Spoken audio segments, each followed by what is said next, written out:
इस डिक्टेशन की स्पीड होगी 80 शब्द प्रति मिनट। डिक्टेशन शुरू होगी 5 सेकंड बाद।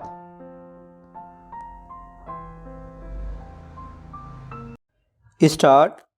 सभापति महोदय, मैं वित्त विधेयक के विषय में अपने कुछ विचार सदन के सामने प्रस्तुत करना चाहता हूँ। जब वित्त विधेयक तैयार किया जाता है तो उससे पहले एक रूपरेखा बनाई जाती है, जिसे देखने से सारे वित्त विधेयक के विषय में पूरी जानकारी मिल जाती है। सर्वप्रथम तो मैं यह निवेदन करना चाहता हूँ कि वित्त मंत्री महोदय ने अपने विधेयक में यह कहा है कि हमारा यह विधेयक देश को विकास के रास्ते पर ले जाने वाला बजट है। ठीक नहीं है। हम कई वर्षों से इस सदन में यही सुनते आ रहे हैं कि हम देश को आगे ले जाने के लिए योजनाएं बना रहे हैं। देश के विकास के लिए अनेकों कदम उठाए जा रहे हैं, लेकिन अभी तक देश के विकास के लिए कुछ भी नहीं हो पाया है।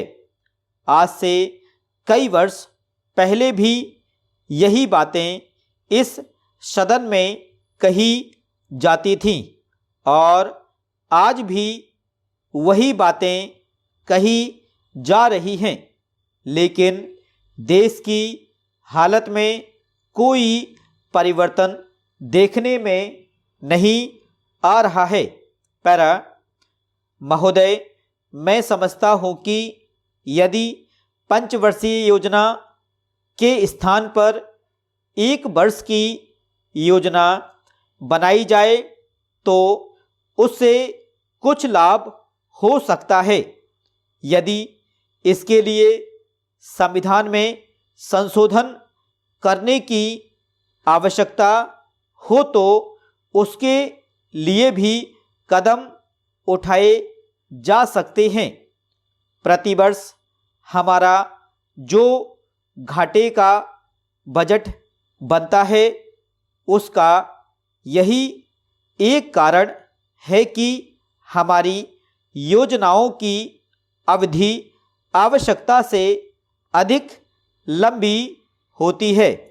हम समय पर कभी भी यह निश्चित नहीं कर पाते कि हमारे देश में जो योजनाएं बनाई गई हैं उनको पूरा होने में कितना समय लगेगा तथा उसमें कितना धन खर्च होगा।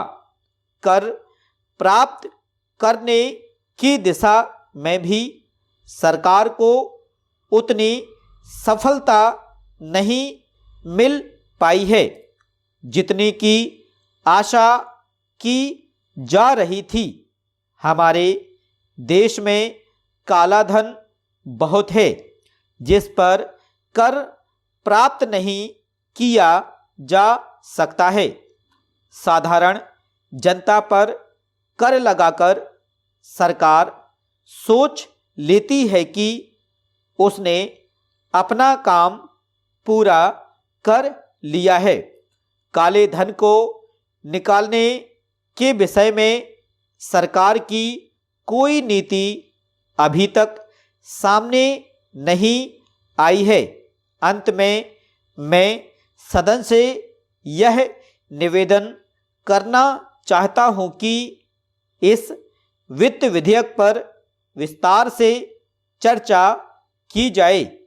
इसमें जो कमियां रह गई हैं उन पर प्रकाश डाला जाए और भविष्य में उन कमियों को दूर करने का प्रयत्न किया जाए। स्टॉप।